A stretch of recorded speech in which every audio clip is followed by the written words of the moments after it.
La Plataforma de Acción de Beijing, en su esfera de preocupación sobre los mecanismos de adelanto de las mujeres, establece 3 objetivos estratégicos. Uno es crear o fortalecer los mecanismos nacionales y otros organismos gubernamentales. El segundo es integrar la perspectiva de género en la legislación, en políticas públicas, programas y proyectos. Y el tercero es generar y difundir datos e información desglosadas por género para la planificación y la evaluación. Como se reconoce en la plataforma de Beijing, los mecanismos nacionales para el adelanto de las mujeres se han establecido en casi todos los Estados miembros para diseñar, promover, implementar, ejecutar, monitorear, evaluar, cabildear y movilizar el apoyo para políticas que promuevan el adelanto de las mujeres. Pero incluso ahora, 26 años después, estos mecanismos son diversos en forma y disparejos en su efectividad, atribuciones, capacidad de influencia y en algunos casos carecen del presupuesto suficiente para avanzar en sus objetivos.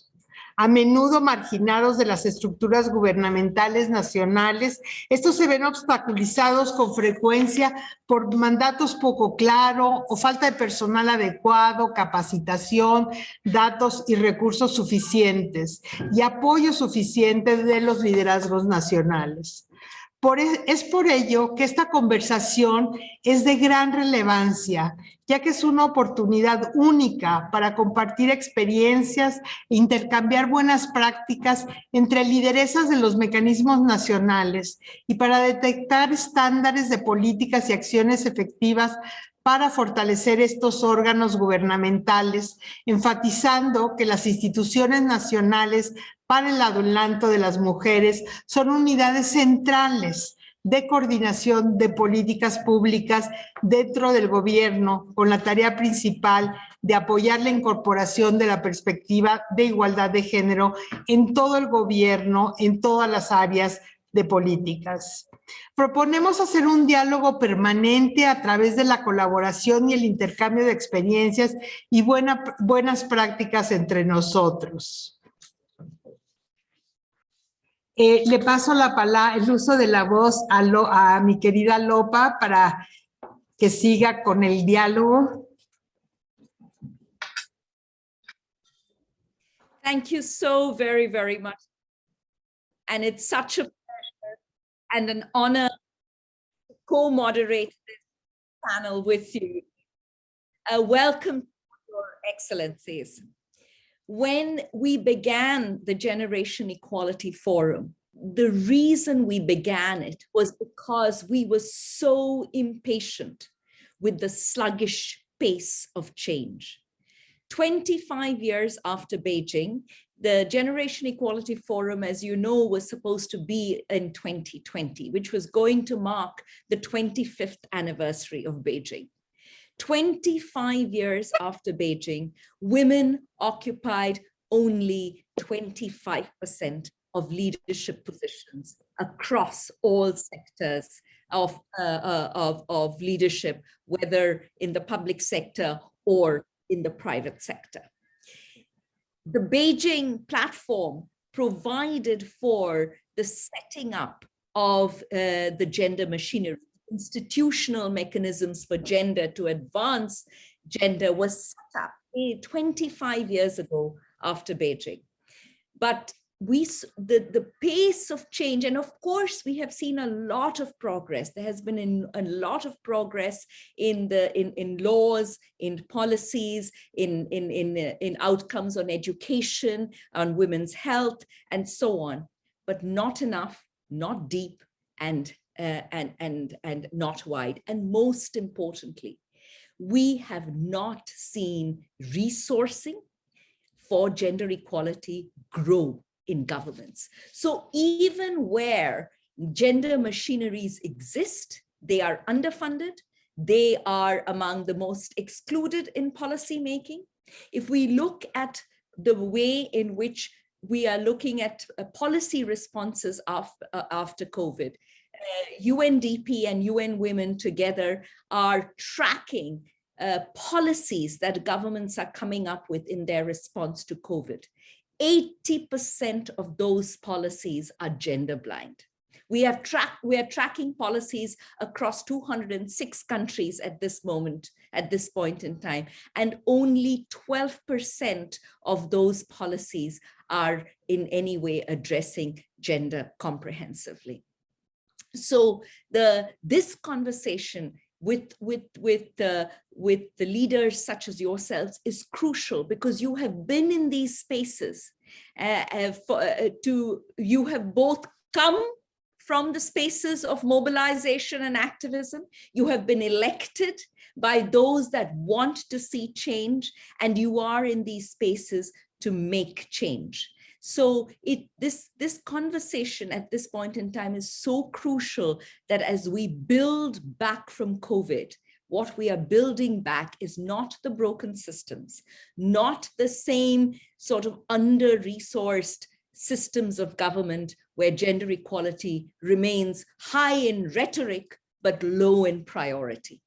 So the criticality of centralizing gender policies through institutional mechanisms, resourcing them, giving them the power, and giving them the ability, the space to exercise that power is absolutely crucial. So I'm really looking forward to this conversation and to hear from your experience as you go forward, because we know that when we have women in positions of power, change happens.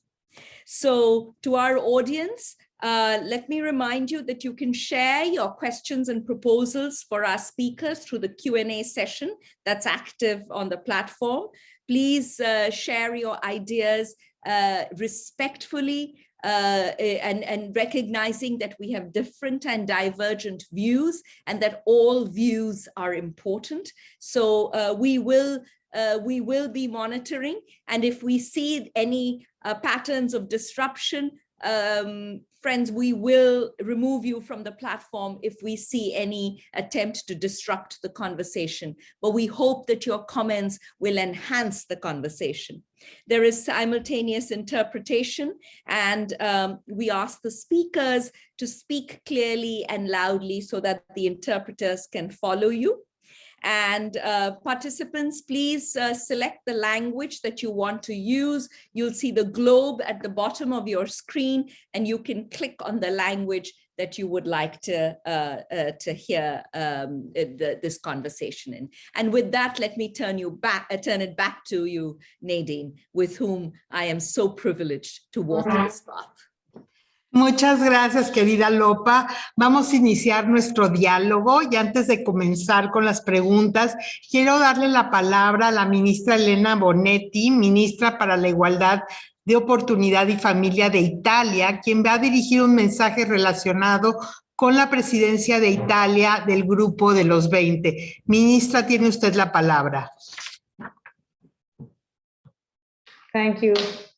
Dear President, dear colleagues, ladies and gentlemen, allow me to express my appreciation for the invitation to the Generation Equality Forum organized by the government of Mexico together with France and in collaboration with UN Women. I'm honored to take part in its opening in this segment with notable colleagues from different countries.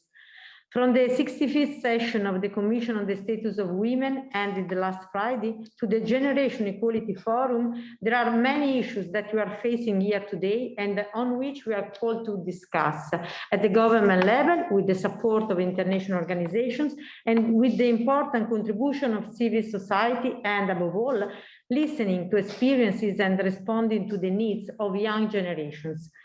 It is in this perspective that we must increase our commitment and take stronger action in favor of the empowerment of women and girls, promoting awareness, talents, and active participation of women and girls in all sectors of society, and in particular in public life, on the job market, and in decision-making processes that directly affect them is crucial.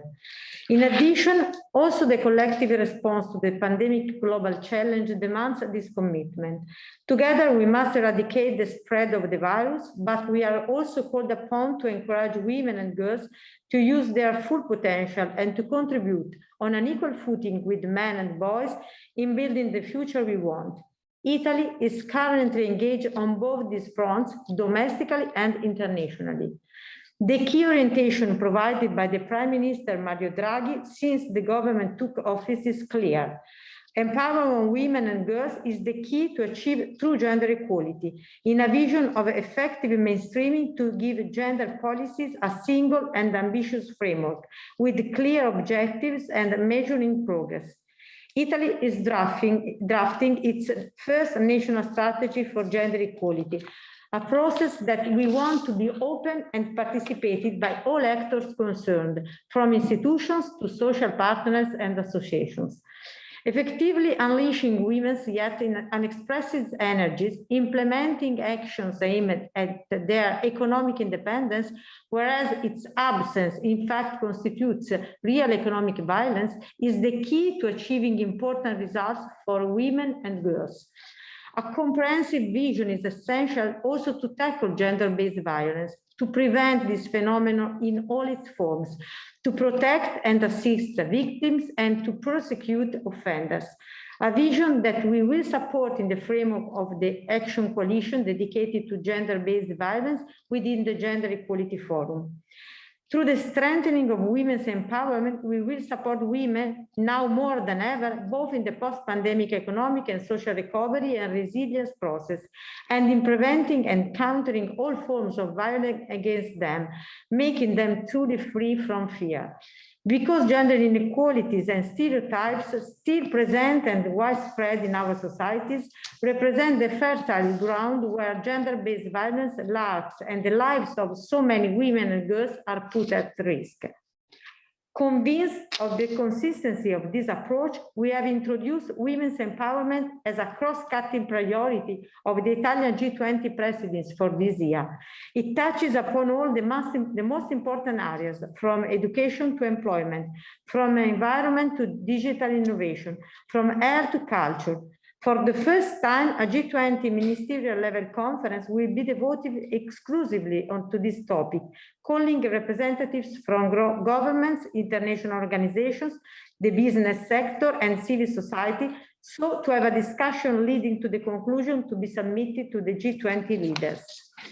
Promoting equality and empowerment of women and girls implies a new awareness also for the G20 countries, encouraging educational processes and training STEM subjects, addressing the employment gap between women and men by favoring a wider and faster access to job opportunities, improving labor quality, enhancing social, educational, and care infrastructures in order to ensure more opportunities for women for really qualitative employment and a better work-lifetime balance. It is from this standpoint, which is undoubtedly global, that it becomes crucial to support for women's empowerment and for their leadership in the political, economic, and social spheres. It is the way forward to achieve full and effective gender equality and to enable our countries to grow vigorously and decidedly thanks to female talent. Thank you very much for your attention. Muchísimas gracias, ministra Bonetti. Es sin duda un mensaje muy importante y muy importante el compromiso que nos comparte desde su posición en la presidencia pro tempore del Mecanismo de Coordinación del G20. Vamos ahora a pasar a la primera ronda de preguntas. Ministras, quisiéramos que nos compartieran sus impresiones sobre la situación institucional, presupuestaria y política actual de los mecanismos institucionales para el adelanto de las mujeres. En este sentido, quisiéramos saber cuáles podrían ser las recomendaciones y lecciones aprendidas para ampliar la capacidad, el poder de decisión y visibilidad de los mecanismos institucionales para el adelanto de las mujeres. También quisiéramos saber cuáles son los principales problemas que impiden mejorar los arreglos institucionales nacionales para incorporar la igualdad de género y el empoderamiento de las mujeres. Son preguntas amplias, pero les recuerdo que cada participante tiene hasta 5 minutos para responder. Y quisiera darle en primer lugar la palabra con mucho cariño y con mucho afecto a la ministra Irene Montero Gil, que fue nombrada en enero de 2020, ocupando el cargo del Ministerio de Igualdad, que por primera vez es nombrado entidad propia tras largos años de reivindicaciones del movimiento feminista español. Desde dicho ministerio se propone ejecutar políticas de gobierno dirigidas a hacer real y efectiva la igualdad entre mujeres y hombres y trabajar en la erradicación de toda forma de discriminación. Las políticas ponen el foco en las desigualdades y en la violencia de género, aplicando una perspectiva interseccional. Con estas preguntas, este bagaje, le doy la palabra, querida ministra.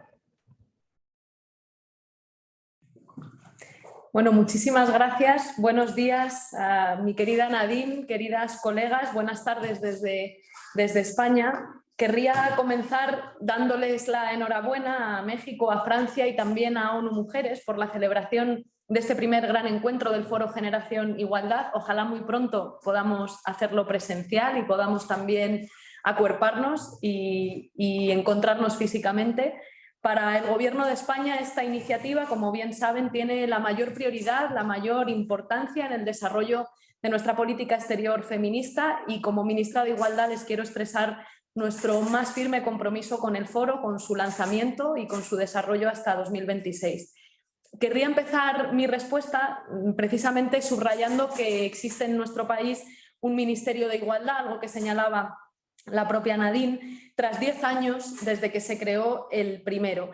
Esta recuperación que efectuamos en enero del 2020 expresa la voluntad política de darle a la igualdad de género el máximo rango posible en un gobierno y además de su carácter simbólico, porque se trata de una reivindicación del movimiento feminista en nuestro país, supone que hay una institución en el máximo nivel de gobierno responsable de transversalizar la perspectiva de género en toda la acción gubernamental y de coordinar las políticas de lucha contra todas las formas de violencia contra las mujeres y las niñas. Creo que esto es importante, que existan mecanismos de alto nivel a la hora de implementar políticas públicas de igualdad.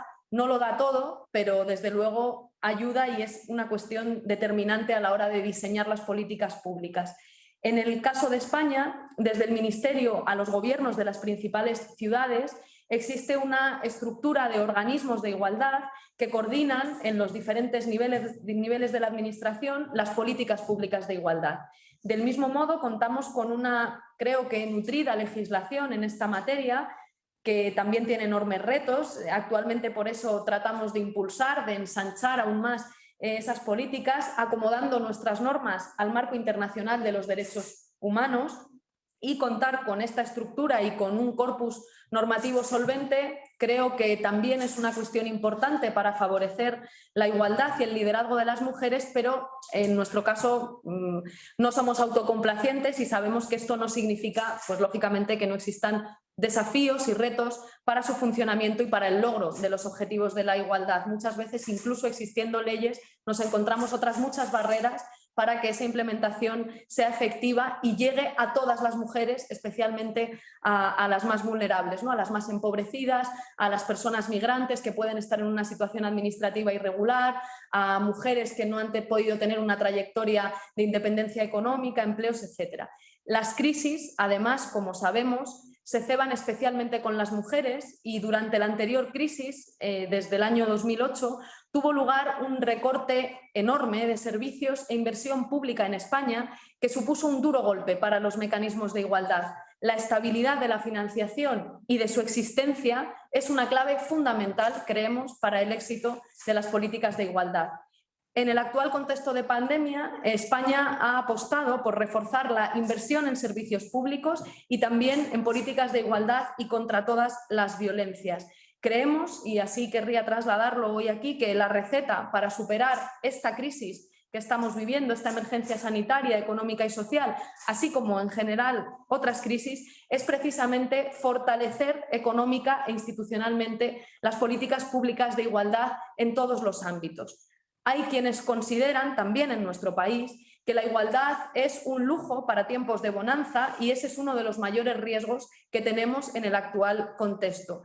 Al contrario, desde los diferentes feminismos, y este gobierno está comprometido con esa idea, venimos analizando y reivindicando en las últimas décadas, también a nivel global, que la superación de la crisis climática, de la crisis de la reproducción social y de las desigualdades pasa por la aplicación radical de una agenda feminista que ponga en el centro la sostenibilidad de la vida y la garantía de derechos de todas las personas, favoreciendo vidas libres y dignas de ser vividas. Es decir, hacen falta recursos económicos, formación para todos los agentes jurídicos, de las fuerzas y cuerpos de seguridad, sociales que están interviniendo y formación estable, y prestar mucha atención a aquellas políticas que parecen neutras, pero que en realidad tienen siempre un impacto de género. Pienso en políticas de vivienda, de urbanismo, sanitarias y la sensibilización social. Necesitamos, además, favorecer la participación real, plena y efectiva de las niñas y de las jóvenes en nuestras sociedades, garantizando sus derechos y su desarrollo educativo y personal, pero también sus posibilidades de tomar parte en la vida social y política de sus respectivos países. Y en este sentido, creo que el Foro Generación Igualdad supone una espléndida ocasión de lucha feminista intergeneracional, interseccional e imprescindible para que el presente y el futuro inmediato de nuestras sociedades garantice plena participación para todas. Para que todo esto sea posible, necesitamos fuertes alianzas feministas, con esto termino, intergeneracionales entre países, dentro de nuestros propios territorios, con el propio movimiento feminista que impulsa la agenda y la necesidad de justicia y de derechos para todas las personas, y necesitamos además plantar un frente unido desde los gobiernos progresistas y feministas ante los retrocesos discursivos y prácticos de las extremas derechas globales. Beijing, este Foro Generación Igualdad, todo el patrimonio que las feministas del mundo tenemos para intervenir en la política de nuestro país son tesoros como lo son los derechos humanos. Son herramientas que debemos defender, fortalecer e impulsar como antídoto ante todas las injusticias. En palabras de la gran poeta mexicana Rosario Castellanos, porque soy algo más ahora, por fin lo sé, que una persona, un cuerpo y la celda de un nombre. Soy un ancho patio, una gran casa abierta, yo soy una memoria. Pues con esa memoria construimos feminismo en las instituciones, a ella nos debemos y con ella trabajamos para un presente y un futuro justos. Muchísimas gracias, Nadine, y perdona por la extensión. No, muchísimas gracias, Irene, y muchas gracias por traernos a Rosario Castellanos aquí. Yo no voy a leer los currículums de las ministras para darles espacio a las preguntas y respuestas que ya nos están llegando, y tengo el placer de darle la palabra a Nelly Jacome Villalba, secretaria técnica del Consejo Nacional para la Igualdad de Género del Ecuador. Querida secretaria, tiene el uso de la palabra por 5 minutos. Muchas gracias. Buenas tardes con todos y con todas. Reciban un cordial saludo desde el Ecuador y permítame agradecer a la cordial invitación hecha a Nadine del Instituto de la Mujer de México. Muchas gracias. Enseguida paso a responder los planteamientos planteados. En relación a la primera pregunta, parto por indicar que en el caso del Ecuador, el Consejo Nacional para la Igualdad de Género es el mecanismo especializado de género del Estado ecuatoriano y así como el órgano responsable de asegurar la plena vigencia y el ejercicio de los derechos de las mujeres y personas LGBTI. La Constitución le da atribuciones en la formulación, transversalización, observancia, seguimiento y evaluación de las políticas públicas de género. Con base en lo anterior se comprende que este Consejo en el Ecuador no es un ministerio, ni un ente ejecutor de política pública, sino que es una instancia que guía al Estado ecuatoriano para la transversalización de género a través principalmente de la asesoría técnica. Por un lado, esto permite que se cumplan las atribuciones establecidas en la Constitución, pues no es juez y parte en la implementación del enfoque de género, sino que vigila su cumplimiento. Pero por otro lado, lamentablemente, las recomendaciones del Consejo no son vinculantes y queda a criterio de las autoridades institucionales el cumplirlas o no. Además, dificulta su accionar, ya que al no ser una instancia ejecutora, el presupuesto institucional y los recursos humanos se ven absolutamente reducidos, mucho más en esta temporada de pandemia. En estos tiempos de crisis se han disminuido notoriamente el presupuesto institucional. A pesar de lo señalado, es a través de la articulación interinstitucional que el Consejo ha podido avanzar en el cumplimiento de sus responsabilidades. En este marco se pueden mencionar brevemente procesos destacables en cada una de las atribuciones, como por ejemplo en cuanto a formulación, hemos realizado acciones frente al cambio climático conformando la Mesa Técnica de Género y productos como el Plan de Acción de Género que dan cuenta de los resultados de la articulación entre el Estado, la cooperación internacional, las organizaciones no gubernamentales y la participación de la sociedad civil. Se ha brindado también asistencia técnica en la construcción de la encuesta nacional sobre violencia de género contra las mujeres. En el ámbito de competencia de transversalización, se conformó la Mesa Interinstitucional de Apoyo a los Derechos de las Trabajadoras Remuneradas del Hogar, cuyas acciones se enfocan en incidir en el cumplimiento del Convenio 189 de la OIT, y se logró que en enero de este año la Asamblea Nacional ratifique el Convenio 190 y su Recomendación 206 sobre la prevención y eliminación de la violencia y el acoso en el mundo del trabajo. En cuanto a la atribución de observancia, se realizó la observación electoral del proceso de elecciones generales de este año con el fin de vigilar que haya un cumplimiento en lo determinado en las últimas reformas a la Ley Orgánica Electoral sobre cumplimiento del principio de paridad. En esta línea, para fortalecer los mecanismos para el adelanto de la mujer, es necesario contar con la obligatoriedad a nivel constitucional de la transversalización de género en la gestión pública y que se dé al mecanismo de género, al menos en el Ecuador, mayor jerarquía institucional en la estructura del Estado, con facultades de contraloría, para que sus atribuciones de formulación, transversalización y observancia sean de obligatoria recurrencia y cumplimiento en todas las instituciones del Estado. En cuanto a estos principales problemas que limitan el accionar del mecanismo de género, creemos que se parte de la noción errónea de que la transversalización de género es una opción o una decisión a voluntad de las autoridades institucionales. No se lo toma realmente como un criterio imperativo que se plasma en la Constitución, porque como había indicado, falla en dar mayor jerarquía institucional al Consejo. Otro factor importante nos parece que es la falta de formación en género desde un enfoque interseccional, frente a lo cual desde el Consejo también ha implementado procesos de asesoría técnica y ha conseguido institucionalizar una capacitación para el servicio público del país. Actualmente contamos con la Agenda Nacional para la Igualdad de las Mujeres y Personas LGBTI, instrumento técnico-político para enfrentar las brechas de desigualdad y combatir la misoginia, la homofobia y toda forma de discriminación basada en género. Y recientemente logramos elaborar la norma técnica para la transversalización del enfoque de género en el Estado y una guía metodológica de aplicación, herramienta que va a permitir a cada institución pública contar con los pasos necesarios para incorporar el enfoque de género, pero nuevamente no tenemos mecanismo de obligatoriedad para que las funciones del Estado lo implementen. Por último, considero necesario que los mecanismos de género actuemos desde la cooperación multilateral y que desde las instancias internacionales y regionales de derechos humanos podamos articularnos regionalmente.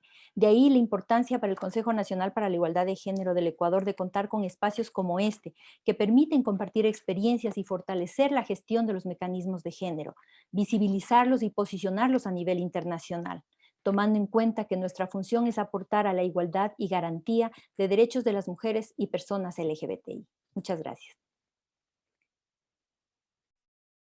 Muchísimas gracias, secretaria Nelly, por compartir estos desafíos tan importantes que tenemos muchas de nosotras. Tenemos ahora la participación de la viceministra del Trabajo y Asuntos Sociales de Grecia, María Sirenguela. Viceministra, ¿puede hacer usted el uso de la voz?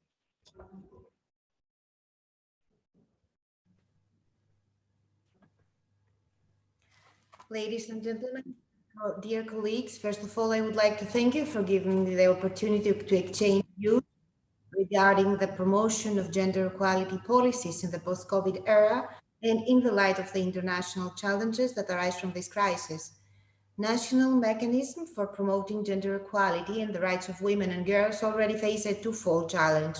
On the one hand, adapting to the new and demanding situation due to the unprecedented health crisis that has highlighted the particular impact on women, and on the other hand, overcoming pre-existing structural barriers to the pre-existing difficulty of societies to integrate gender equality in political priorities. Substantial gender equality originates from the democratic principle itself. It is therefore an essential requirement for building resilient, inclusive, and democratic societies.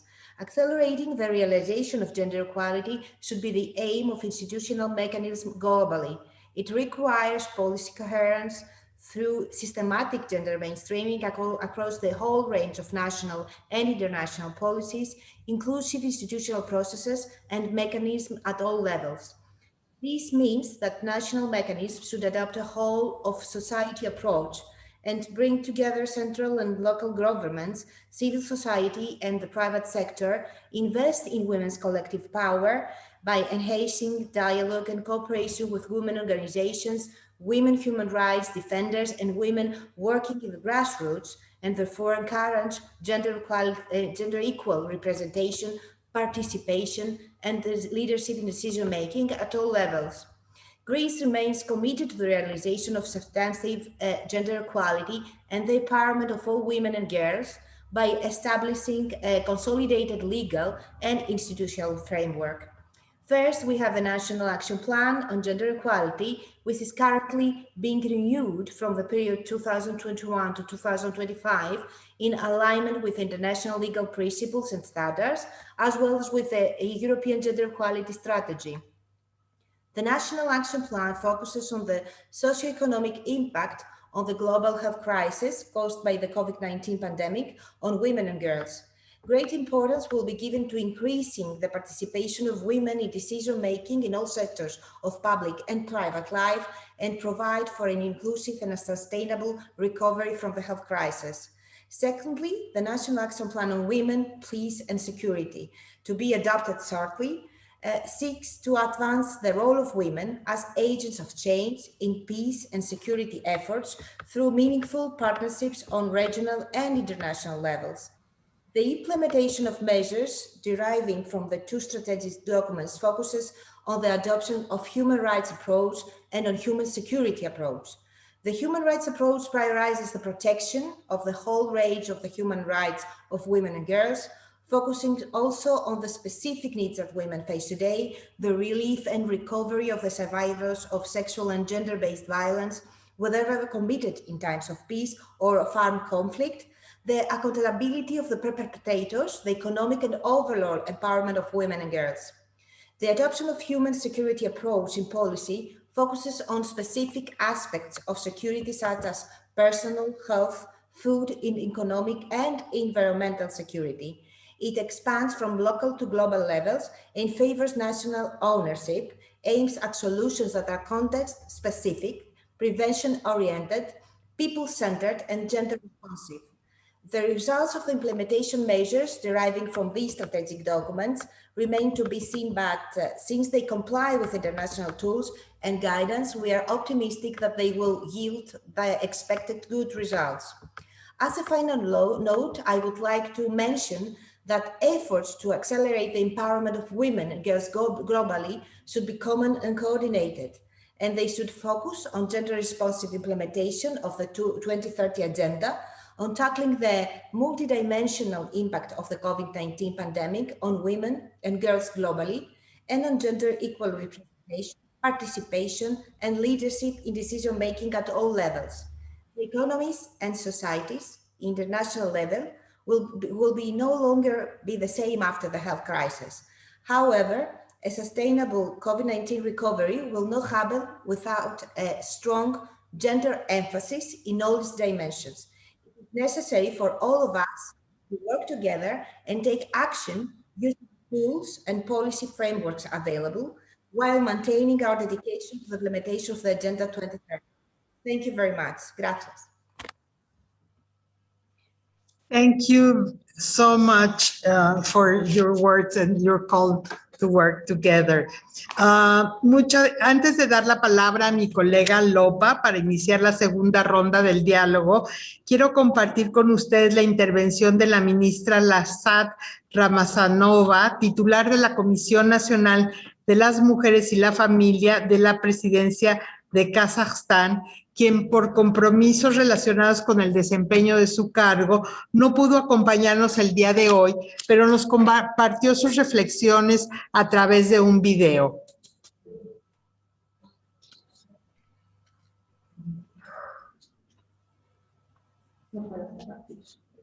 ¿Qué? ¿Pasamos a Lopa? Okay. Estamos teniendo algunos problemas técnicos. Bienvenidos a la vida Zoom. Y entonces le doy el uso de la voz a mi colega Lopa y volveremos más adelante para escuchar las palabras de la ministra Ramazanova. Lopa, you have the floor.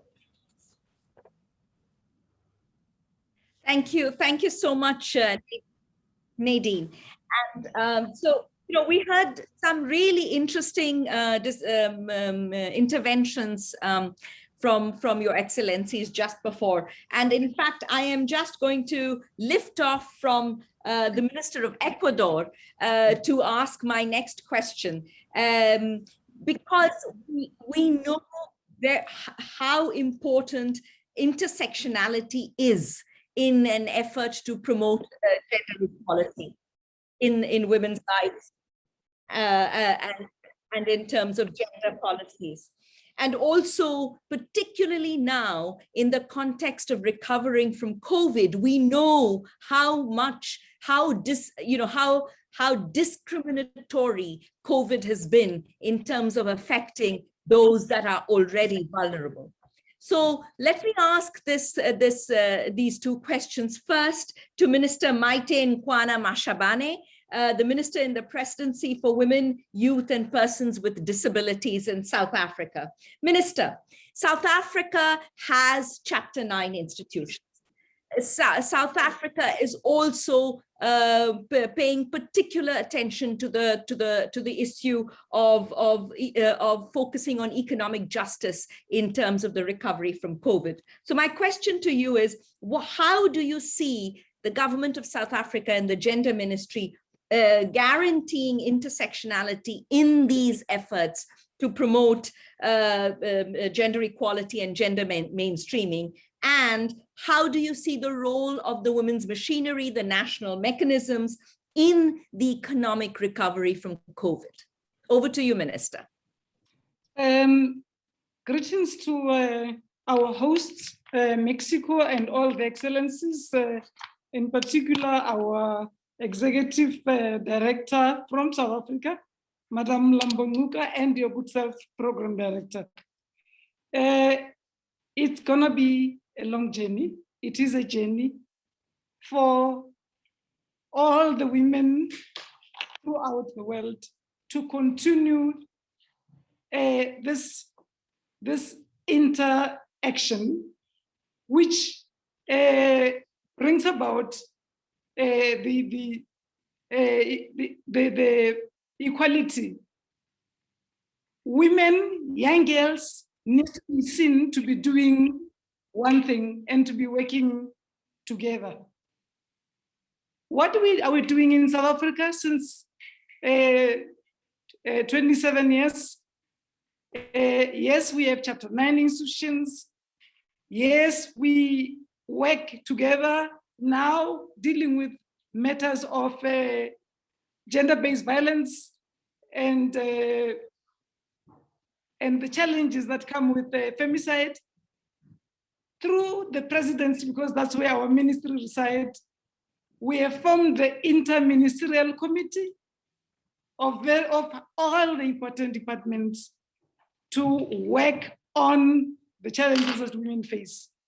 I think throughout the world, we can say that the challenge we have is how women get access to finances to become financially independent so that they do not stay in relationships that don't work because of financial dependency. So financial access and empowerment of women, it's what we are prioritizing. We also focusing on women living with HIV and AIDS and women of the LGBTQIA community. They are freely,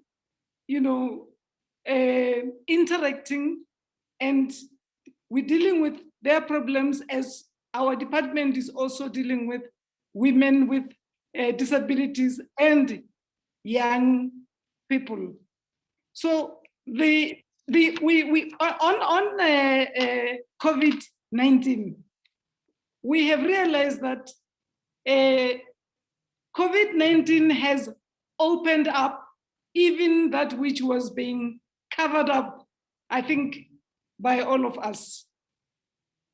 Now women throughout the world are faced with the COVID-19, but COVID-19 has opened up the problem or the challenge of gender-based violence and femicide, but also to say that if you want to see poverty, see the face of a woman. If you want unemployment, see the face of a woman. And that we have to deal with these challenges. And we are trying our best to deal with these challenges through presidency. But you know, the challenge that I have learned through my childhood and through my adulthood is that patriarchy always find a way to disrupt programs, very good programs. It's like an amoeba. It moves with, progress. If you think you're making progress, you'll find the most progressive woman co-opted like patriarchy works. But we are promoting the need, as our president had said, for procurement to implement 30% of set aside for women. Because of COVID, our president had come up with even a much progressive intervention that we actually need 40%. In every country, procurement by government is the biggest and can be the biggest liberator through economic empowerment and financial access. Thank you so much. Thank you, Minister. And let me pick up from that. And my next question is to Minister Imen Zawani Huilmel, the Minister of Women, Family and Children from Tunisia. Minister, you just heard Minister Nkwana Mashabane talk about the resilience of patriarchy and the resilience of patriarchy in terms of both co-option and how good programs in that sense are undermined. But intersectionality is the way that patriarchy is directly addressed and directly dealt with. Measures through which intersectionality, addressing intersectionality is institutionalized. So, Minister, in the government of Tunisia, given that it has gone through such a robust new citizenry, aspiration and implementation, how are you guaranteeing intersectionality in the efforts of the gender machinery to advance gender equality? And also, again, my question remains, in the recovery from COVID, how is the issue of economic justice being centralized in the stimulus plans? Over to you, Minister.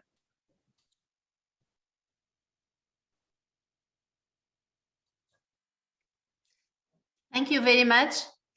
Honorable ministers, dear participants, it's a real honor to stand here today on behalf of the Tunisian government to contribute to the kickstart of the long-awaited Generation Equality Forum hosted by Mexico.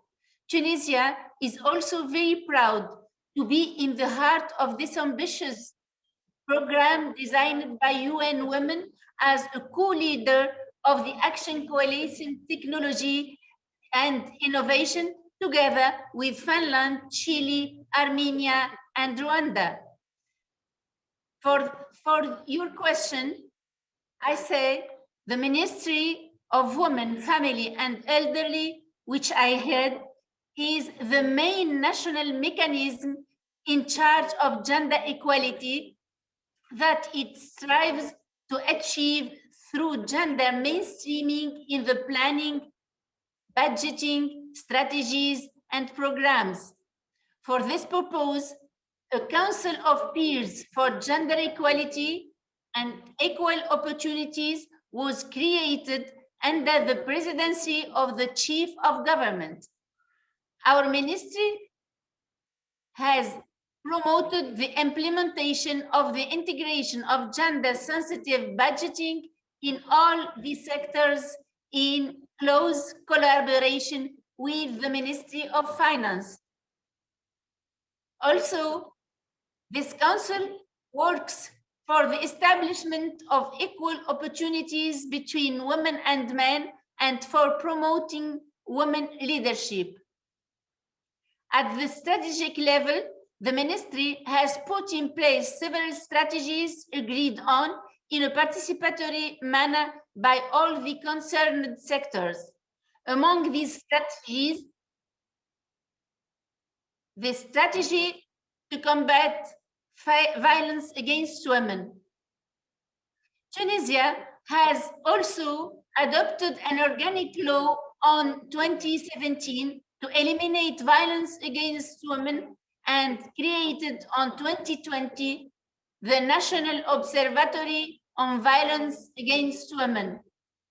In the same time, and as part of the setting up of sectorial coordination mechanism, 24 regional coordinations were created. We also created a national commission for the monitoring of the law implementation. In connection with the support mechanism, the ministry has set up helpline 1829 for listening and counseling women victims and another green line 1809 for family support. In terms of the economic empowerment of women, Tunisia set up a national strategy for the economic and social empowerment of women in rural areas and the RIDA program for women entrepreneurship, which has succeeded to implement about 5,000 projects for women all over the Republic between 2016 and 2020. This for the first question. I continue or? I mean, you can wrap up, Minister. We are short on time, so do respond to the other, but briefly.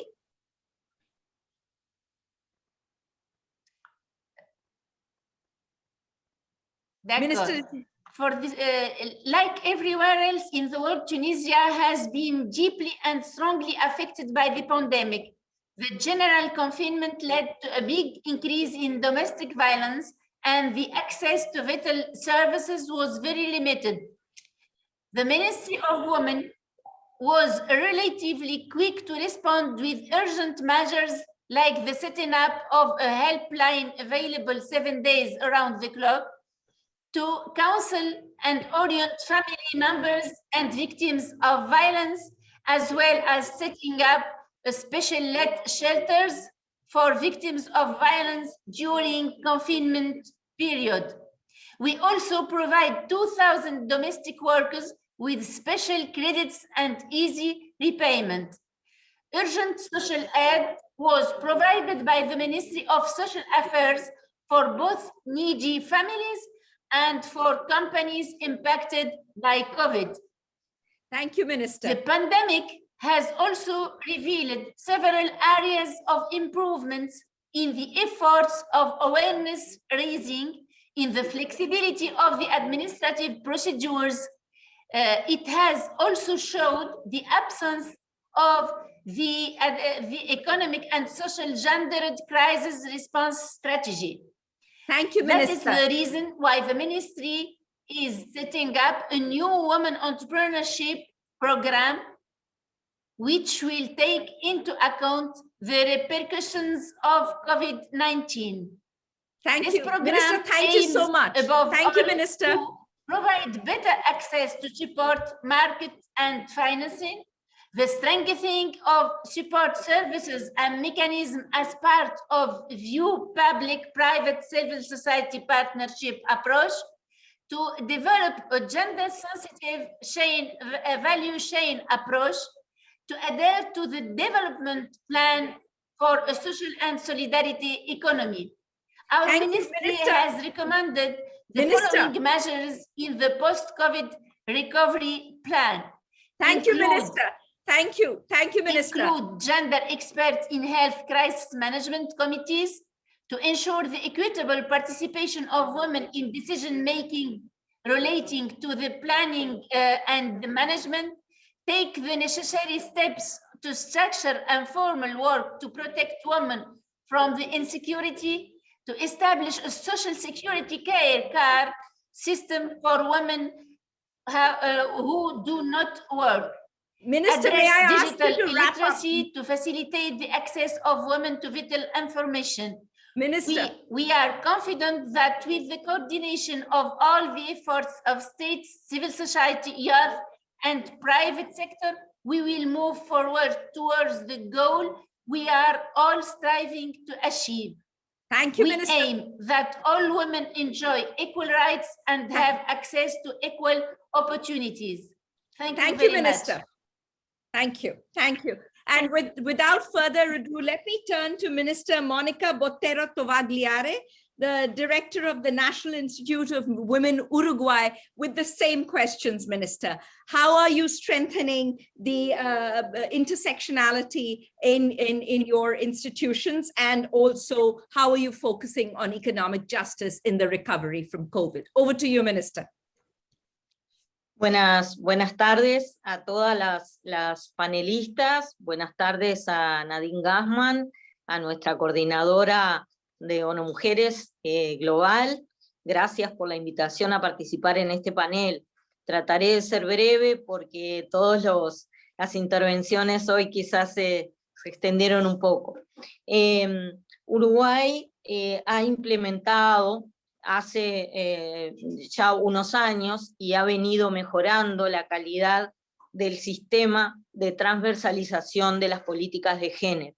Hoy, en este momento, y a partir de la ley 19.846, que fue aprobada en diciembre de 2019, esto es, en la administración del gobierno anterior, que nosotros hemos decidido continuar y seguir construyendo sobre ella, a pesar de integrar una coalición de gobierno de distinto signo político, nos parece muy importante la reconstrucción de la democracia, que ya en Uruguay iniciamos hace más de 35 años, y en la que hemos contribuido mujeres de todos los partidos políticos y de la sociedad civil. Nos ha parecido, decía, importante continuar con una política de Estado en este sentido, que ha ido construyendo lo que llamamos un edificio legislativo que hoy es sumamente robusto, pero que tenemos el desafío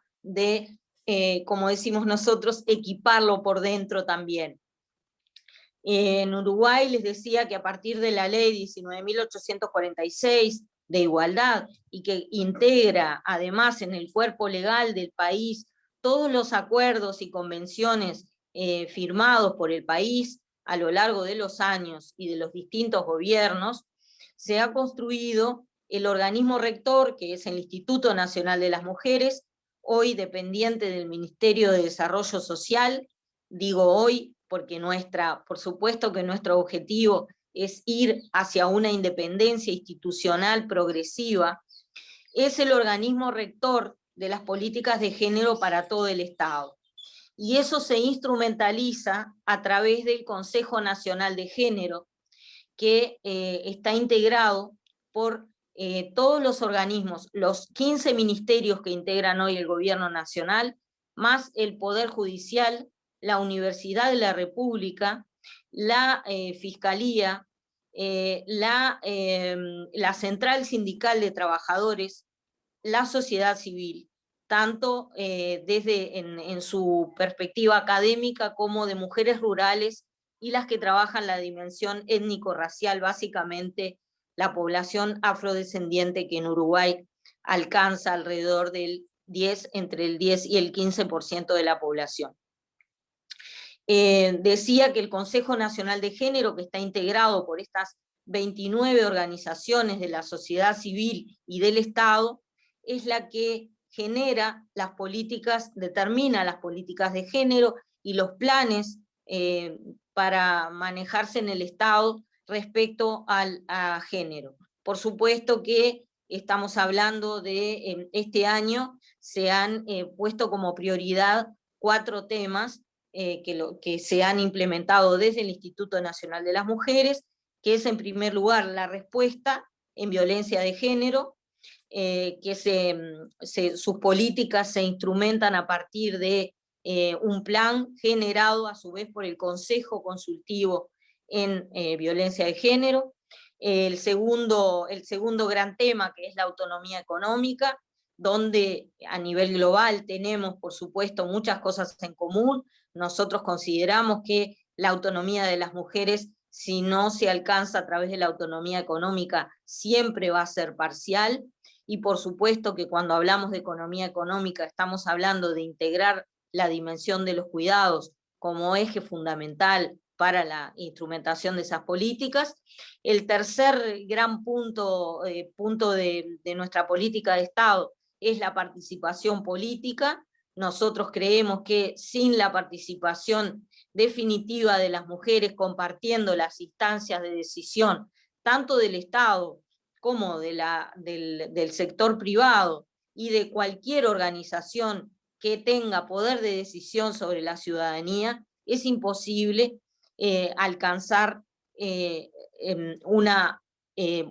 ejercicio de los derechos sustantivos de las mujeres. Decía que la tercera línea es la participación política y la cuarta es la territorialización de las 3 anteriores. Uruguay, como tantos países de América Latina y también en otros en el mundo, la centralidad en la capital es muy importante, particularmente en nuestro país. La mitad de la población está concentrada en la capital del país, que es a su vez un espacio muy pequeño de la totalidad del territorio. Por lo tanto, nuestra política hacia el interior del país, donde tenemos un porcentaje importante de población rural, de población afrodescendiente, sobre todo instalada en las zonas de frontera con Brasil, y de población sumamente empobrecida, que por supuesto, como en todos los países, eso creo que es global, la pobreza tiene cara de mujer y tiene cara de niño y de niña. Estamos trabajando en ese sentido. En Uruguay se ha logrado instalar el Consejo Nacional de Género y construir una institucionalidad en torno al Consejo y, como decía, integrando a todos los sectores del Estado y de la sociedad civil. El gran desafío que tenemos, por supuesto, que es convencer al resto del Estado, no solamente a las organizaciones como tales, para que instrumenten su trabajo en función de las políticas de género y transversalizando el género, sino también a los operadores políticos. Creo que es algo que tenemos que decir y transparentar en este foro y en todos los que participemos. Las mujeres...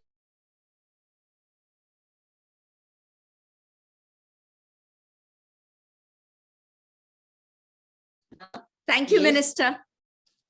Thank you so much. Thank you.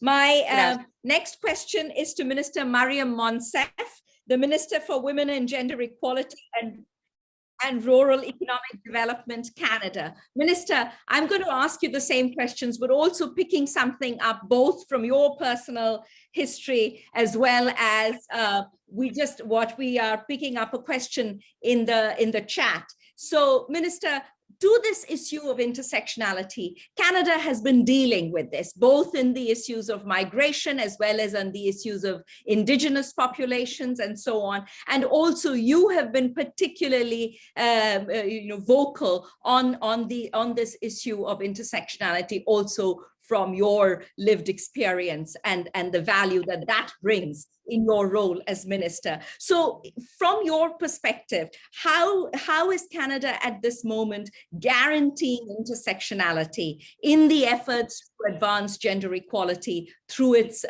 gender machinery, as well as in focusing on the aspects of economic justice that we are seeing so starkly for COVID? And given Canada's focus on a feminist foreign policy and what it is talking about in terms of resourcing, how does that translate into domestic policy? Over to you, Minister Monsef. Thank you so much, Lopa. It's nice to see you, even if it is through a screen, and it's so good to be connected with my honorable colleagues, leaders from around the world. I am so inspired just listening to the innovations and the attention you're providing to feminism in your response to COVID and recovery. And it's nice to be reminded that none of us are alone, that we are part of a movement that has existed long before any of us got here, a movement that will continue long after we're gone. The question is an important one and a timely one, Lopa. First, Canada has happily joined as the co-leader of the feminist movements and leadership group. Happy to partner with our colleagues in the Netherlands, in Malawi, and civil society and philanthropic organizations. First and foremost, we have to be cognizant that the progress that we've made on feminism, on intersectionality, it has happened because of those who've come before us. 25 years ago, the Canadians at Beijing, they were able to come back to Canada and push the federal government to adopt GBA+, Gender-Based Analysis Plus. And it was the Canadian Federal Public Service that kept the tool alive and applied it even when the whims and the values of sitting governments didn't align with feminism and intersectional feminism. So first and foremost, we are grateful to those who've come before us, and we're continuing to enhance the capacity of grassroots women's organizations, LGBTQ2 organizations, and equity-seeking organizations, because, nothing for us without us, they have taught us. Second, Canada has been applying an intersectional gendered lens to its budgets since 2018. It is now the law. And that tool, we continue to sharpen it. Canada is a diverse country. It's one of the things that makes us strong. It's also a big country geographically. And so my colleague before me spoke about rurality. And so our GBA Plus includes rurality as a key component, and that has helped us in our COVID response. Being able to mitigate for challenges that rural communities and indigenous communities and urban communities experience has allowed us to connect better with small businesses, with community-based organizations, and Canadians broadly in various corners of the country. In addition to the work that we're doing on gender budgeting and the response to COVID, Lopa, we're also collecting the statistics and the data needed that forms the foundation for this analysis. So for the first time, we started collecting race-based data.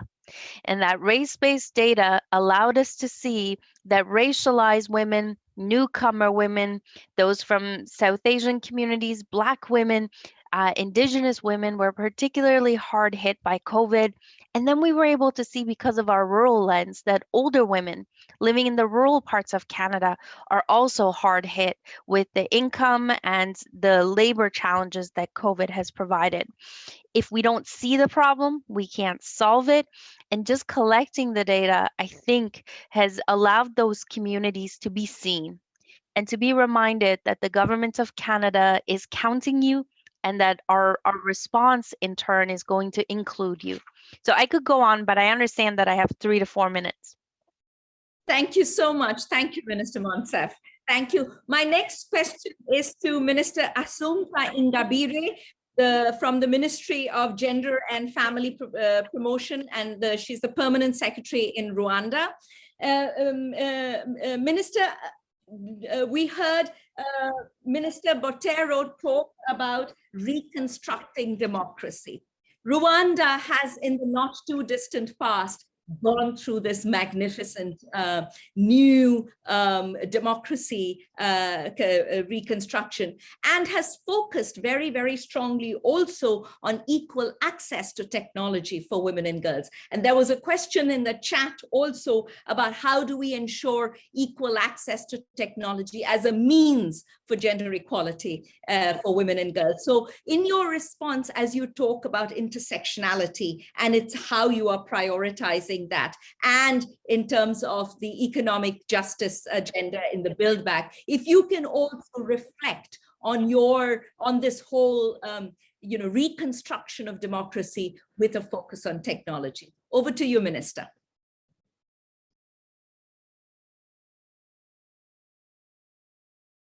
Minister, you're on mute.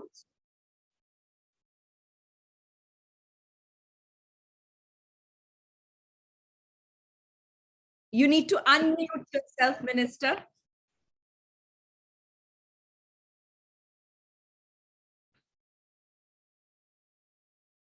Colleagues, technical, yeah, okay. We can hear you, Minister. Please go ahead. Okay, thank you very much.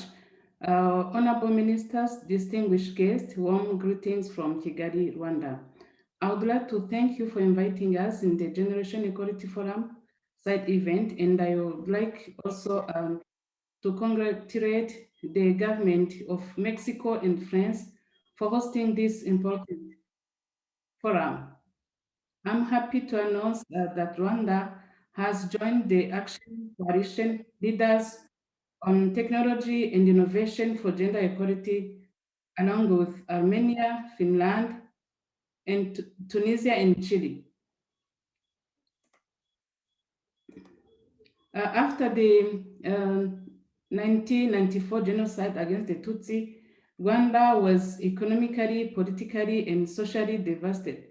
The government of Rwanda recognized that recovery will only be possible with both women and men playing central role. The government of Rwanda considers gender equality as prerequisite for sustainable development.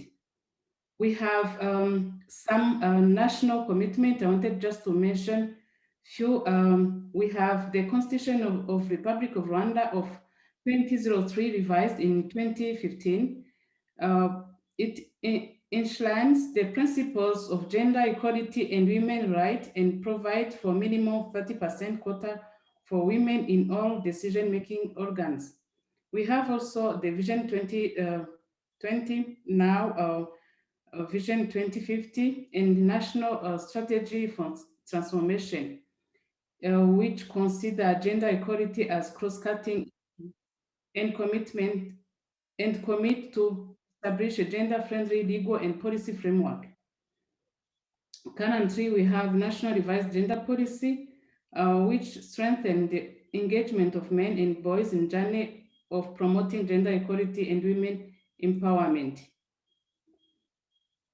The gender equality and women empowerment has been positioned at central and strategic pillar in the national constitution. I have already mentioned that.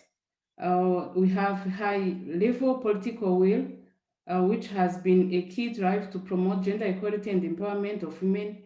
Many policies already mentioned, just a few.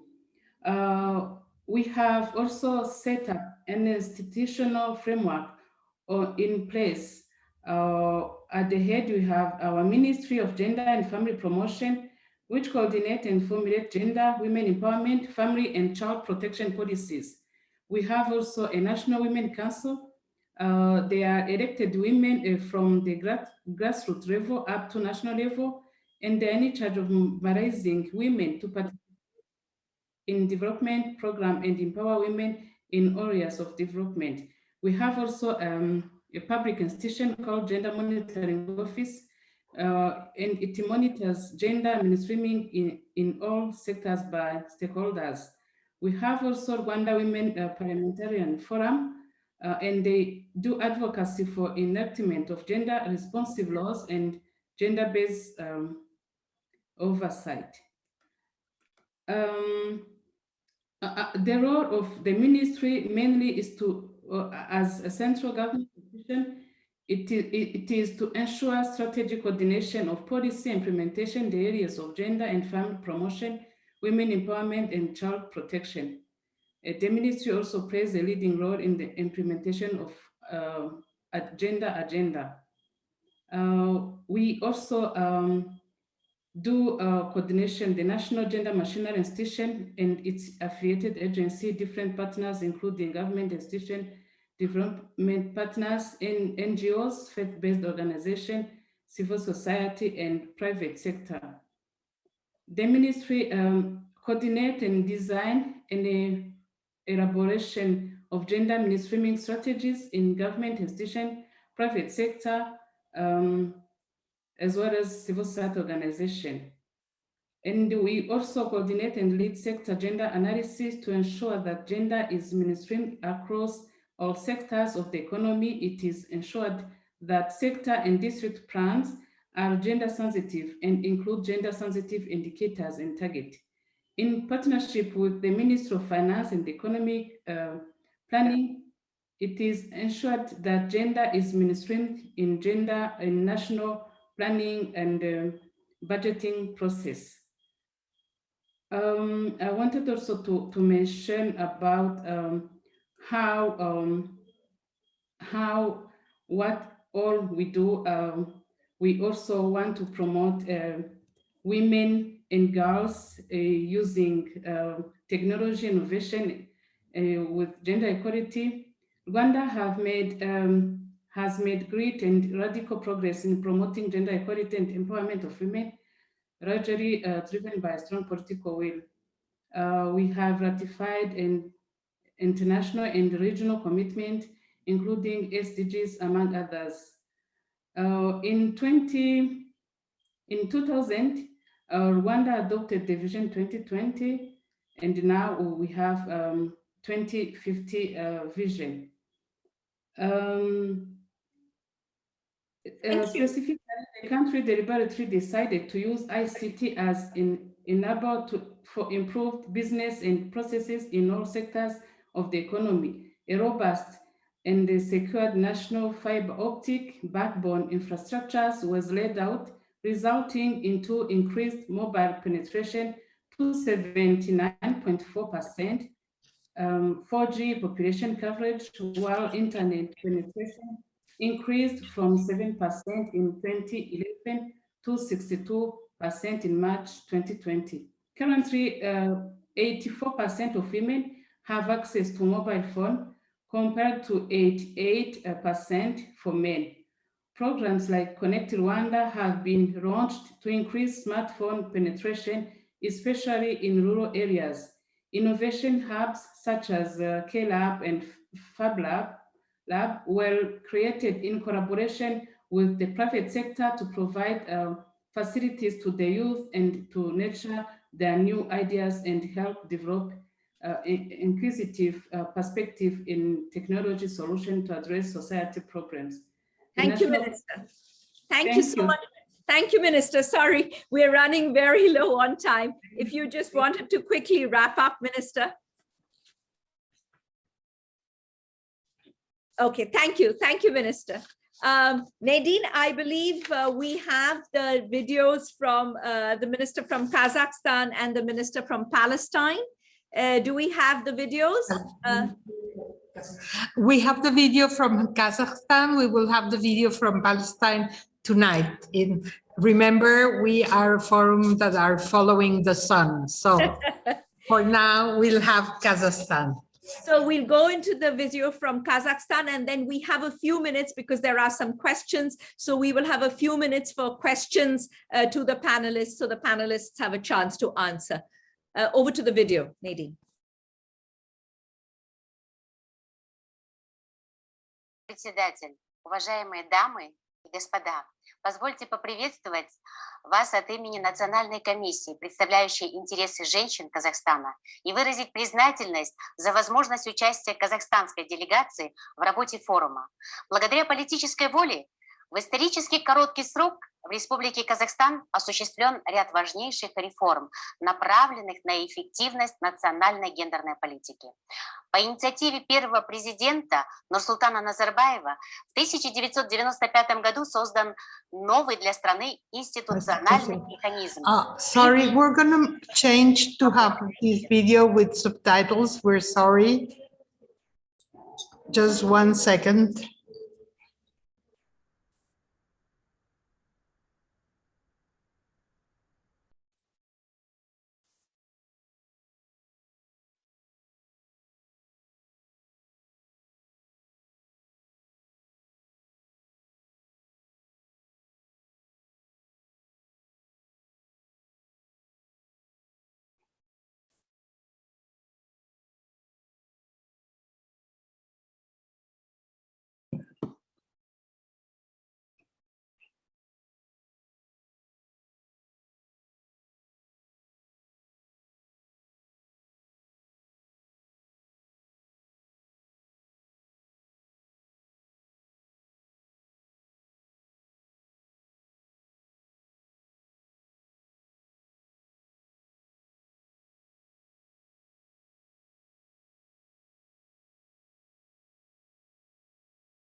Национальной комиссии дает достаточно полномочий в решении вопросов на всех уровнях государственного управления, а также возможность привлекать представителей гражданского общества. Национальная комиссия играет объединяющую роль в межведомственной интеграции и эффективном партнерстве законодательной, исполнительной власти и гражданского общества. Предоставление равного шанса большей половине граждан нашей страны без дискриминации и исключений для использования окна возможностей – задача, которая стоит перед казахстанским обществом. По инициативе комиссии введен институт уполномоченного по правам ребенка. Созданы во всех регионах ресурсные центры поддержки женщин и детей. Принимается ряд важных государственных мер. По поручению главы государства Касым-Жомарта Токаева введена 30% квота в партийных списках для женщин и молодежи.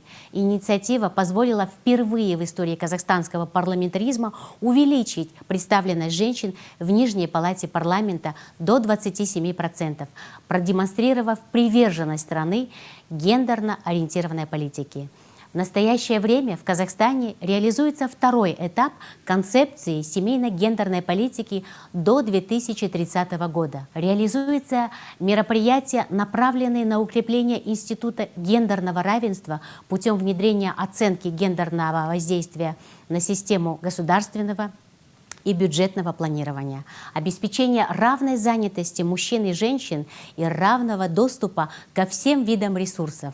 Принимаемые меры позволили республике занять высокую позицию в индексе гендерного развития. Казахстан относится к числу стран с очень высоким уровнем гендерного развития. В этот сложный период женщины доблестно трудятся на благо общества. На своих плечах несут груз ответственности за сохранение устойчивого развития. В сфере здравоохранения, образования и социальных услуг доля работающих женщин насчитывается около 73%. В целях поддержки их самоотверженного труда правительство увеличило заработок медработников, педагогов. Планируется и в будущем поэтапное ее повышение. Женщины – это активный и масштабный ресурс преодоления кризиса и достижения экономического прогресса. Треть всех рабочих мест в секторе малого и среднего бизнеса в Казахстане обеспечивают женщины. По предложению Национальной комиссии впервые на евразийском пространстве Казахстан провел региональную конференцию по расширению прав и возможностей женщин в Афганистане в целях достижения долгосрочного мира и устойчивого развития в Центральноазиатском регионе. В рамках образовательных программ в вузах Казахстана афганские девушки прошли обучение по востребованным специальностям. В будущем планируется обучение уже более 100 студентов в рамках трехсторонней программы, начатой совместно с Евросоюзом и Узбекистаном. На сегодня мы сталкиваемся с общими проблемами, препятствиями на пути улучшения качества жизни женщин, особенно в условиях глобальных вызовов. Поэтому необходимо объединение усилий. Единая стратегия, своего рода дорожная карта совместных действий. Надеюсь, что форум станет катализатором гендерного прогресса. Казахстан выражает свою готовность принять самое активное участие в работе коалиции. Мы также готовы присоединиться к ряду международных инициатив в рамках форума в течение ближайших 5 лет. Казахстан готов к сотрудничеству на базе Центральноазиатского центра знаний в области гендерного равенства, работа которого будет способствовать продвижению повестки дня в области устойчивого развития до 2030 года. В апреле месяце планируется запуск центра, на базе которого мы предполагаем создать также единый банк обмена государствами передовым опытом защиты прав женщин, поэтапного преодоления глобальных вызовов. Желаю всем участникам форума интересных и продуктивных дискуссий, а также мира и процветания. Благодарю за внимание. Thank you to the chair of the National Commission for Women and Family from Kazakhstan. And now we have approximately about 20 minutes for Q&A with our panelists. So I'm going to read out some questions, and while a couple of them are addressed to people specifically, which I will point out, the others are general questions to all the panelists. So anybody who would like to answer can come forward.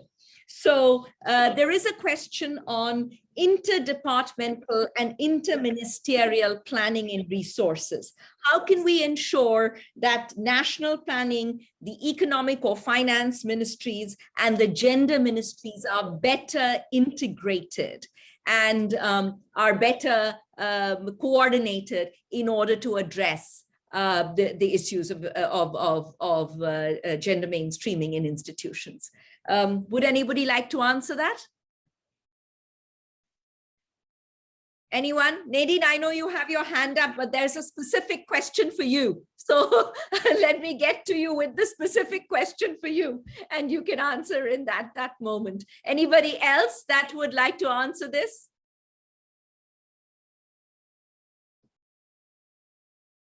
Anyone else? Minister Botero. Sí, ahí es lo que podría agregar a las estrategias que ya fueron planteadas y señaladas, una importante que quizá no se mencionó, que es la capacidad de liderazgo de quienes están al frente de los mecanismos de género, ya sea ministras o líderes de los mecanismos de género. Es muy importante al interior de los gobiernos que exista una capacidad de negociación importante para convencer a los demás operadores políticos de la importancia de financiar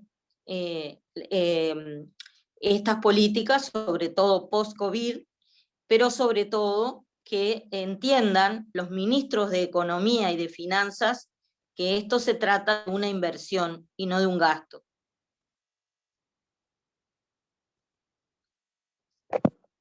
Thank you, Minister. Over to you, Nadine, to answer that. And then there's a specific question for you, which is, what are the strategies that Mujeres is adopting to incorporate intercultural and intersectional perspectives in its work as it is strengthening that? So please, you can respond to both. Over to you, Nadine. Muchísimas gracias por la pregunta, porque realmente nos permite hablar un poco de cómo hemos abordado el tema en México. Nosotros lanzamos, desde que inició el gobierno del presidente Andrés Manuel López Obrador, un proceso participativo de construcción del Programa Nacional de Igualdad entre Mujeres y Hombres 2020-2024.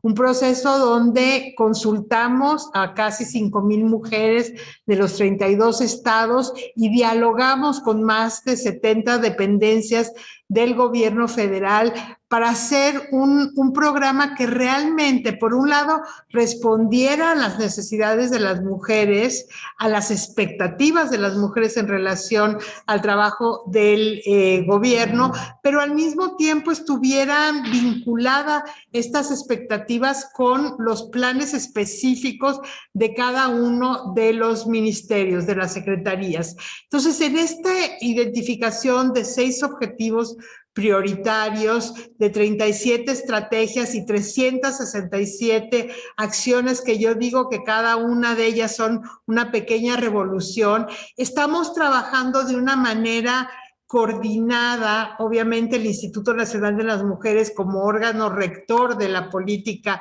de igualdad, dándole seguimiento, acompañamiento, asistencia técnica a estos trabajos que nos están permitiendo, por un lado, diseñar y desarrollar un sistema de cuidados, trabajar interinstitucionalmente en el tema de violencia contra las mujeres, invertir para crear redes de mujeres constructoras de paz, pero trabajar también con salud, con educación, para incorporar los derechos sexuales y la salud sexual y reproductiva, y tanto en los servicios de salud como en los temas de educación. Y todo esto, y ahí voy a tu segunda pregunta, Lopa, está hecho de una manera que realmente pone en el centro las necesidades de las mujeres que están en situación de mayor vulnerabilidad en nuestro país.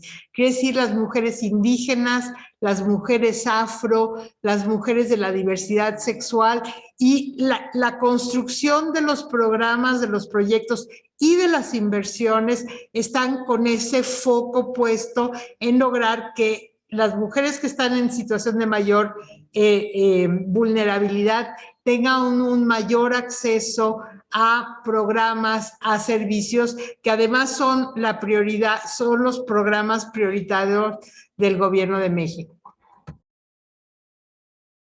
Thank you, Nadine. And the next question again, anybody who would like to answer, please raise your hands and I will call upon you. Anyone else? The question is on how do we ensure increasing financing for gender institutions in governments? I mean, that is at the core, right? We are talking in terms of the whole purpose of the Generation Equality Forum is really to focus attention on this increased resourcing. And it starts in so many ways with gender ministries. So how can we look at increasing financing? Do you have any suggestions or good practices to share?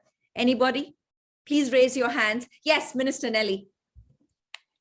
Bueno, en relación a la pregunta, y me parece que lo importante tiene que ver con parte de los problemas también de los mecanismos de género, y es que si no logramos tener un estatus jerárquico a nivel de autoridades, nos es más difícil acceder e incidir también en el tema de los presupuestos.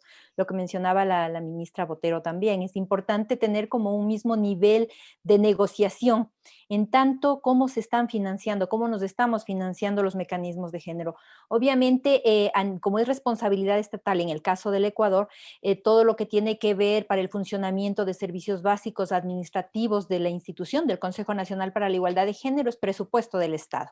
Sin embargo, no tenemos un centavo para poder realizar acciones propias de nuestras atribuciones y eso lo compensamos con la cooperación internacional. Es a través de proyectos, de convenios que hacemos con la cooperación que logramos ir implementando acciones y sacamos adelante algunas actividades, básicamente.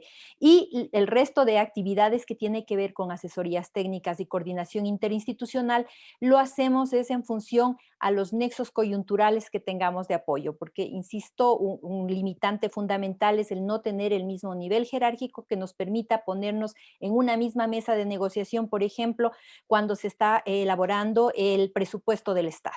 Entonces, nosotras recibimos ya los resultados de esa negociación y no somos parte de la negociación. Gracias.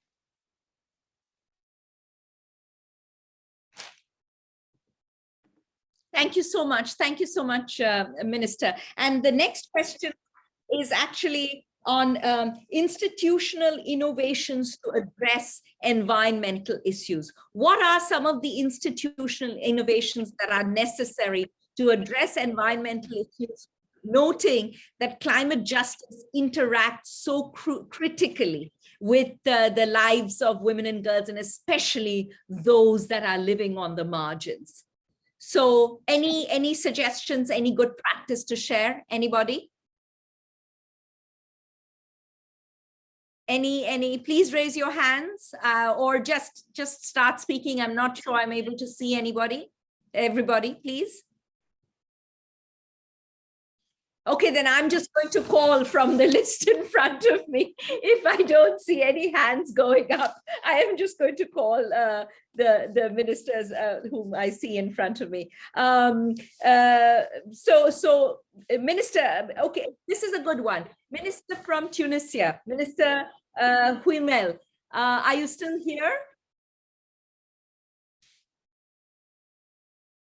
No. Okay, so then let me ask this question. Okay, let me combine then this with another question, and I will go to the minister from Spain, Minister Montero from Spain.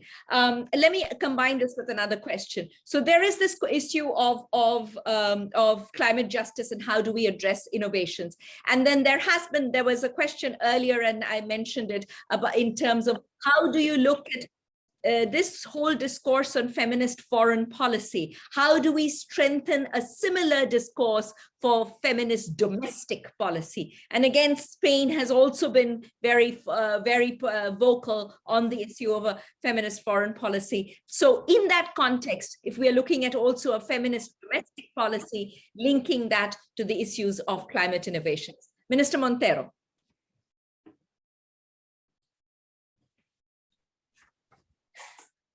Bueno, muchísimas gracias por la pregunta. Yo creo que una de las claves de la agenda feminista es que es internacional. Es decir, que y más particularmente esta cuarta ola que está poniendo en el centro de la agenda feminista no solamente la lucha contra las violencias, contra todas las violencias, ¿no? Y ese convenio de Estambul que para nosotras es tan importante a la hora de aplicarlo en nuestro país para luchar contra todas las formas de violencia. No solamente la lucha contra las violencias contra las mujeres, sino también la lucha por la redistribución de tiempo, de riqueza y de cuidados. Esa lucha por la redistribución creo que no puede abordarse solamente desde un país y que es necesariamente internacional. Por tanto, la creación de fuertes alianzas feministas, y más cuando estamos viendo que quien pone en el foco de su lucha contra los derechos de las mujeres es una extrema derecha que está organizada a nivel internacional y que tiene como uno de sus ejes fundamentales de actuación precisamente es el retroceso en la agenda de las mujeres, el retroceso de los derechos de las mujeres. Creo que hace más falta que nunca no solamente una alianza feminista en la política internacional, sino también algo que han puesto otras panelistas encima de la mesa, que creo que tiene que ver con el reconocimiento y con el respeto a las organizaciones de la sociedad civil, al movimiento feminista, a las organizaciones de mujeres que ya se organizan de forma internacional y que están trasladando y convirtiendo en internacionales los principales objetivos que ahora mismo las mujeres, el movimiento feminista, están poniendo encima de la mesa. Esa actitud de escucha y de ser capaces de incorporar a la acción institucional la voz de esos movimientos feministas y los principales objetivos que están planteando a nivel internacional y teniendo en cuenta todas las diferencias que puedan existir entre nuestros países, pero que al final nos enfrentamos muchas veces a retos comunes, tanto en lucha contra las violencias como decía, en ese eje de redistribución de tiempo, riqueza y cuidados, creo que es fundamental. Particularmente creo que, y se ve en este tipo de foros, cuando nos enfrentamos a tareas que implican remover estructuras muy asentadas en nuestras sociedades, el escuchar a otras personas, a otras mujeres que están liderando procesos de cambio en otros países, que tienen ideas de buenas prácticas que pueden implementarse, que pueden adaptarse, que podemos repensar juntas los retos, creo que eso también nos aporta herramientas para poder después adaptar esas ideas a la solución de problemas que nos podemos encontrar pues, adaptados a cada país, ¿no? Para mí hay una cuestión fundamental que creo que también justifica y explica que sea tan importante tener fuertes alianzas feministas y una política exterior feminista, que tiene que ver con que el tema del panel de hoy versa sobre el eje de la representación, ¿no? Sobre la presencia de las mujeres en todos los ámbitos de decisión y de la vida y sobre los liderazgos feministas y los liderazgos de mujeres, pero yo creo que no vamos a avanzar al 100% en ese eje si no somos capaces también de avanzar en el eje de la redistribución. Muchas veces no pueden existir liderazgos feministas porque los suelos son tan pegajosos que no dejan a la mayoría de las mujeres despegarse, y por eso me parece que esta cuarta ola a nivel internacional del feminismo, situando ese eje de la redistribución en el centro, la importancia de las políticas públicas y de los servicios públicos, de la sanidad, de la educación, como motores que generan justicia social y por tanto que nos permiten revertir desigualdades también en la lucha contra la violencia, pues creo que son elementos importantes que justifican y explican por qué son importantes las alianzas feministas y cómo construir una agenda internacional feminista que nos permita, pues como decía, tener agenda común y también compartir buenas prácticas que después pueden aplicarse a nuestros países y que podemos desarrollar internamente.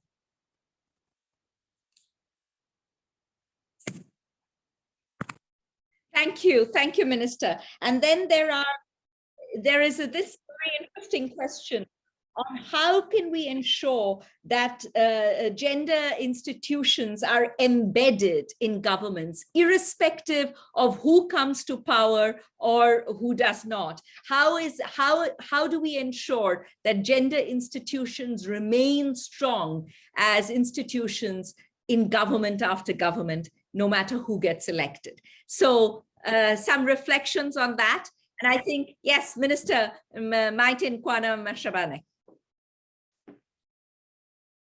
Minister, you're on mute.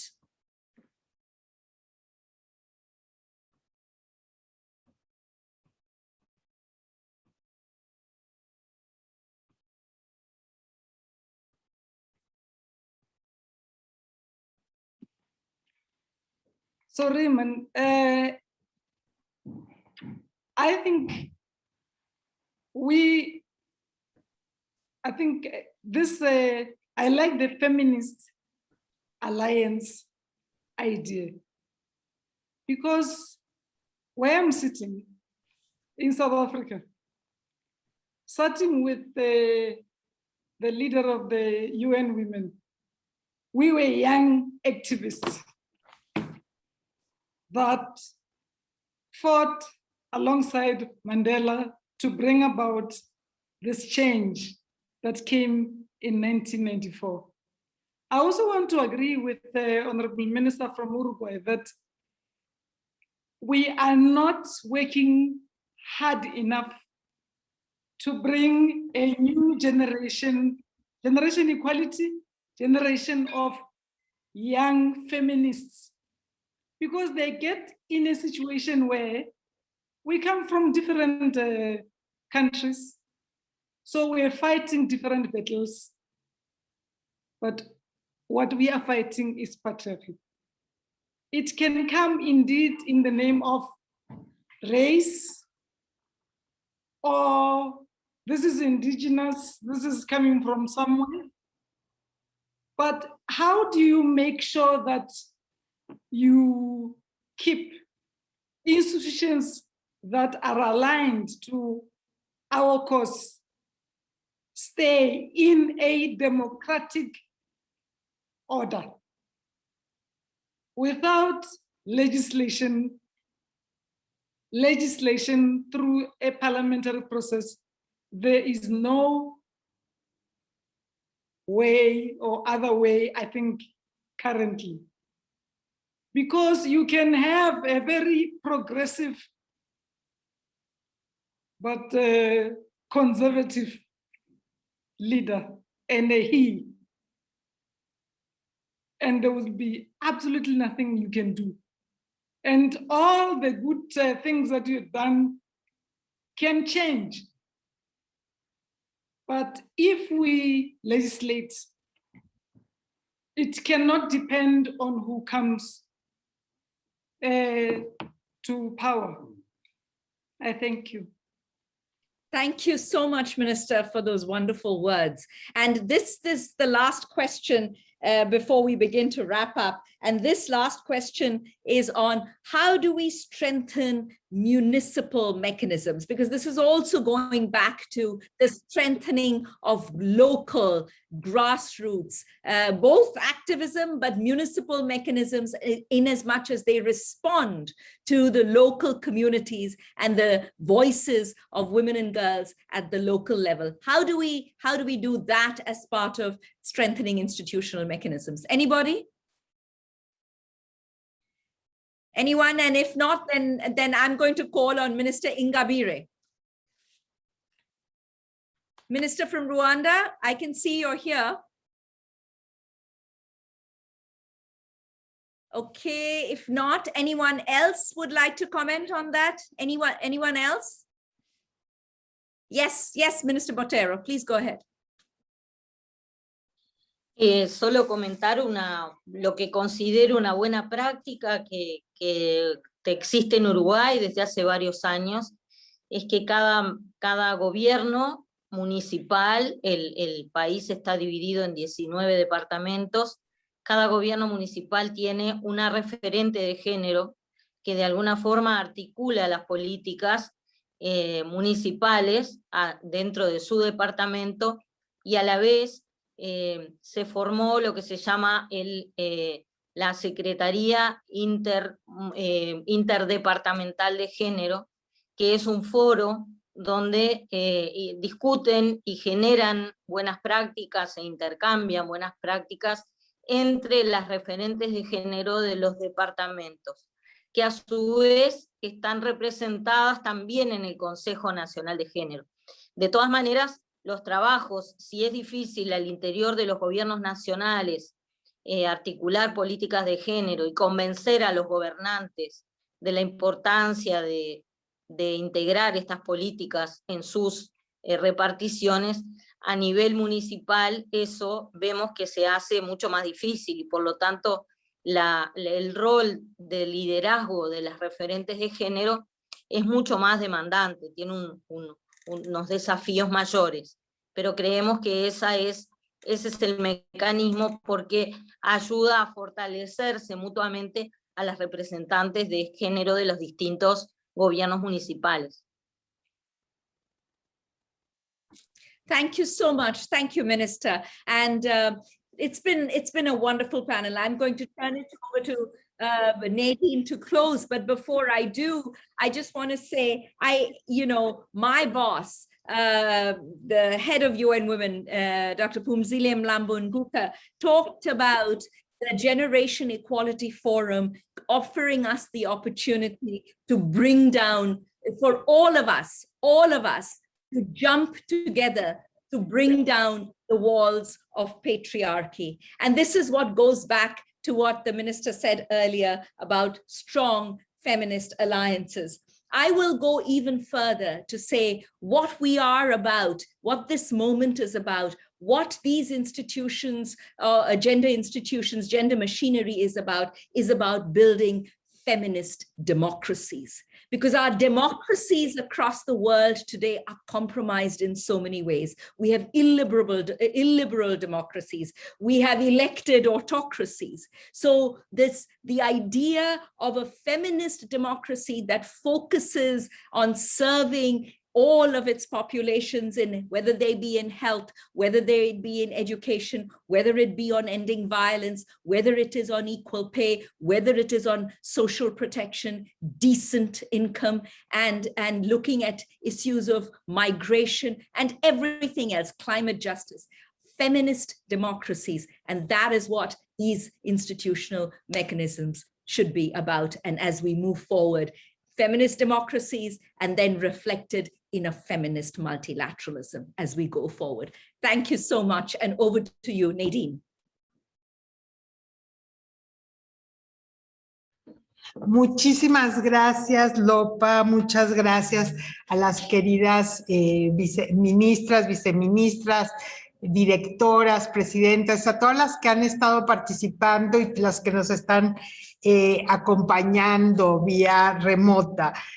Sin duda, este ha sido un diálogo muy rico, lleno de buenas prácticas y lecciones aprendidas de nuestra experiencia como titulares de los mecanismos de avance de las mujeres, en lo que tiene que ver en nuestra posición, nuestro financiamiento, trabajo que hacemos con los diferentes órdenes de gobierno, pero también poniendo en el centro un tema que quisiera contribuir desde México, y sé que Rwanda lo tiene también muy claramente, que es la importancia de la paridad en todo, ¿no? La diferencia que hace trabajar en gabinetes, en congresos que tienen paridad. Todas estas experiencias nos van a impulsar a mejorar nuestra labor y con ello la transversalización de género en las políticas públicas y el actuar de nuestros gobiernos colaborando con el mejoramiento de la situación de las mujeres en nuestros pueblos. Creo que el tema de estar juntas, de hacer política juntas, política feminista, me parece esencial. Y por eso, y quisiera que como resultado de esta conversación, nosotras las ministras y autoridades de alto nivel responsables de las políticas a favor de los derechos y el empoderamiento de las mujeres, que estamos reunidas en el marco del Foro Generación Igualdad, o el día de hoy, reafirmemos nuestro compromiso con hacer realidad una declaración y plataforma de acción de la Cuarta Conferencia Mundial sobre la Mujer de Beijing y la Agenda 2030 para el desarrollo sostenibles, y les propongo que nos comprometamos a primero adoptar medidas para fortalecer nuestros mecanismos para el adelanto de las mujeres en todos los niveles, principalmente, como se habló, a nivel local, para reforzar la creación e implementación de más políticas de igualdad con un enfoque de género y derechos humanos en favor de las mujeres y las niñas de nuestro Estado. Les propongo también que nos comprometamos a generar las acciones necesarias para acelerar la implementación de la Declaración y Plataforma de Acción de Beijing, la Agenda 2030 y los compromisos que cada Estado adopte en el marco del proceso del Foro Generación Igualdad, en especial las acciones que se establezcan en el marco de las coaliciones para la acción. Y procuremos establecer alianzas multipares para darle seguimiento a la estrategia feminista que se ha trabajado en el marco del foro. También les propongo que establezcamos vínculos sólidos entre las ministras y autoridades de alto nivel responsables de las políticas públicas, o sea, entre nosotras, a favor de los derechos y el empoderamiento de las mujeres, y con las organizaciones de la sociedad civil, organizaciones de mujeres y feministas en su diversidad, para fortalecer los lazos y trabajar de la mano para transformar la vida de todas las mujeres y las niñas. Y finalmente les propongo que le demos puntual seguimiento a los audaces compromisos que se asuman por las múltiples interesadas en el Foro Generación Igualdad para hacer de la igualdad una realidad. Yo les agradezco a todas por su compromiso, liderazgo y compañía, y espero que podamos seguir en este camino trabajando, aprendiendo las unas de las otras y comprometiéndonos con esta agenda feminista, radical, que realmente lleve la igualdad entre mujeres y hombres a otro nivel, al nivel en que todas estamos pensando, soñando y trabajando. Muchísimas gracias por su participación. Muchísimas gracias a todas las personas que estuvieron con nosotras durante este panel. Y bueno, sigamos disfrutando el foro. Les recuerdo que hay sesiones especiales, que hay espacios para hacer networking, que hay una agenda cultural hermosa y un espacio para el autocuidado y la resiliencia también muy interesante, además de stands para ver algunos temas específicos. Un abrazo muy grande a todas y muchísimas gracias, Lopa, también por tu co-facilitación. Muchas gracias. Chao. Nos vamos.